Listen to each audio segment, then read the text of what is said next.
কি বালিশ? দুটা এমনি বালিশ আর একটা কোল বালিশ। কারণ হচ্ছে ওর লাগবে না, কোল বালিশটা লাগবে আমার। ওর বলে লাগবে না, নিবে না, সেখানে একটা কোল বালিশ নিয়েছি। তো কেমন হয়েছে বলবেন?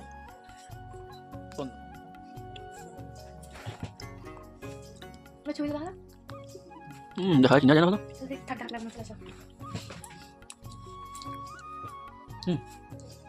না বলে তুই কি জানিস? তোর একাই আছে কোল বালিশ? আমার আছে এখন। যারা দুর্নিন্দা করেছিল তাদের এখন মুখ ছানা বড়া হয়ে যাবে না বলছো? মানে বাড়ির কাউকে বলছি না, পাড়ার কথা বলছি। বাড়ির বললে তো 10,000 না হয়ে যায়। শোনা বা ভিডিওটা আমি কি মারো হয় আর কাটবো না। এইভাবে ঘুম আছে গাইস, দেখো তো এইভাবে কি বান্ধে? এটা কার বাড়ি? কোনো কমেন্টে জানাবেন। তো প্রথমবার করছি, বেশি গাইড ছিঁড়ে দিলে এটা তো কিছু